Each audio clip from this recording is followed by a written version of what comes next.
कल के video lecture में मैंने कॉम्प्लेक्स टिश्यू शुरू करवाया था, जिसमें मैंने बताया था कि कॉम्प्लेक्स टिश्यू होता है वो हेटेरोजेनस सेल का एक ग्रुप होता है। यानी कॉम्प्लेक्स टिश्यू को बनाने वाले में जितनी भी सेल काम में आती है वो शेप, साइज एंड फंक्शन में एक समान नहीं होती, इसलिए इनको हेटेरोजेनस सेल का समूह कहा जाता है। फिर मैंने ये बताया था कि ये दो प्रकार के होते हैं, जाइलम और फ्लोएम। इसमें से मैंने कल जाइलम का शुरुआत की थी, जिसमें मैंने जाइलम के बारे में बताया था कि जाइलम दो प्रकार के होते हैं, मेटाजाइलम और प्रोटोजाइलम। आज अपन शुरू करेंगे कि उत्पत्ति के आधार पर on the base of origin xylem दो प्रकार के होते हैं। क्या आज शुरुआत करते हैं कि उत्पत्ति के आधार पर यानी ओरिजिन के आधार पर जाइलम दो तरह के होते हैं। पहला प्राइमरी जाइलम और दूसरा होता है सेकेंडरी जाइलम। शुरुआत करते हैं प्राइमरी जाइलम से। प्राइमरी जाइलम की उत्पत्ति प्रोकैम्बियम से होती है और यह प्राइमरी जाइलम है वो वास्कुलर बंडल में उपस्थित रहता है, जो प्रोटोजाइलम और मेटाजाइलम में विभेदित या डिवाइड रहता है। क्या वापस दोबारा करते हैं कि on the base of origin xylem दो तरह के होते हैं, प्राइमरी जाइलम और सेकेंडरी जाइलम। प्राइमरी जाइलम की बात करते हैं कि प्राइमरी जाइलम जो होता है वो प्रोकैम्बियम से डेवलप होता है और वास्कुलर बंडल के अंदर ही उपस्थित रहता है। यह जाइलम जो है यानी कौन सा प्राइमरी जाइलम प्रोटोजाइलम और मेटाजाइलम में डिवाइड रहता है। अब आता है सेकेंडरी जाइलम। इस जाइलम की उत्पत्ति कैम्बियम से होती है और ये कैम्बियम कब उत्पन्न होती है? सेकेंडरी ग्रोथ के समय। यानी सेकेंडरी ग्रोथ के समय उत्पन्न कैम्बियम के द्वारा जो जाइलम बनता है उसे सेकेंडरी जाइलम कहते हैं।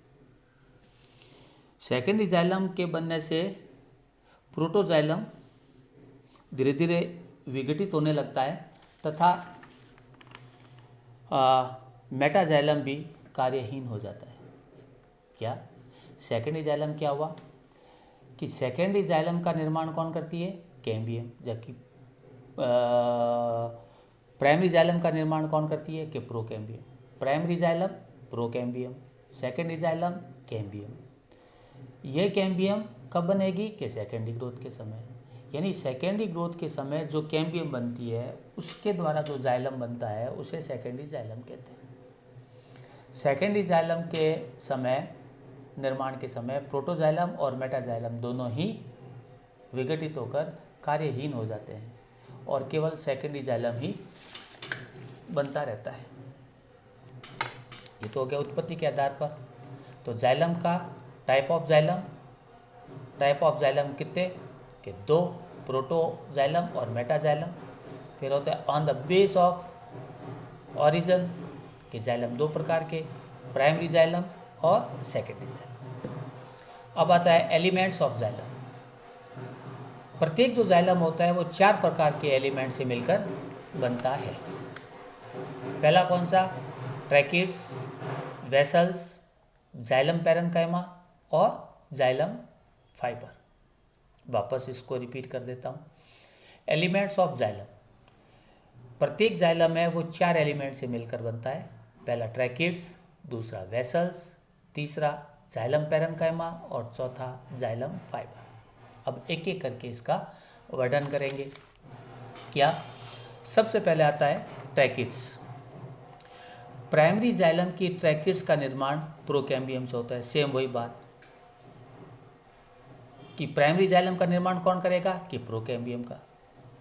तो प्राइमरी जाइलम का में उपस्थित जो ट्रैकिड्स होती है उसका भी निर्माण कौन करेगा? कि प्रोकैम्बियम करेगी। और सेकेंडरी जाइलम की ट्रैकिड्स का निर्माण कैम्बियम द्वारा होता है। प्रत्येक ट्रैकिड्स है वो लंबी, पतली, नलीनुमा तथा सिरे पर नुकीली होती है। इनकी वॉल पर लिग्निन का निक्षेपण पाया जाता है या डिपोजिशन पाया जाता है, जिस पर छोटे छोटे पिट्स पाए जाते हैं। इन पिट्स की सहायता से एक ट्रैकिड्स दूसरे ट्रैकिड्स के सीधे संपर्क में रहती है और इन छिद्रों की सहायता से ही जल, खनिज लवण व आवश्यक पदार्थों का आवागमन आसानी से हो जाता है। टेरिडोफिटिक प्लांट्स व जिम्नोस्पर्मिक प्लांट्स के जाइलम में केवल ट्रैकिड्स मिलती है, जबकि एंजियोस्पर्मिक प्लांट्स के जाइलम में ट्रैकिड्स और वेसल्स दोनों मिलती है।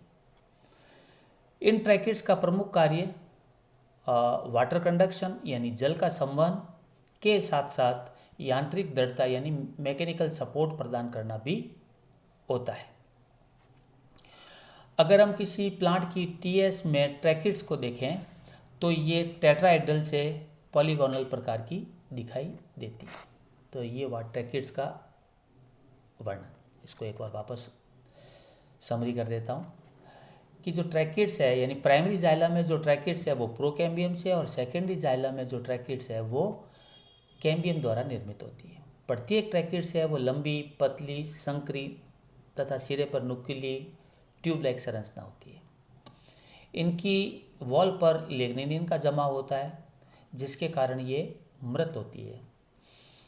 इस जमाव पर कई छोटे छोटे छिद्र पाए जाते हैं जिन्हें पिट्स कहते हैं। इन पिट्स की सहायता से एक ट्रैकिड्स दूसरे ट्रैकिड्स के सीधे संपर्क में रहती है तथा अन्य पदार्थों के संवहन में ये सहायता करती है।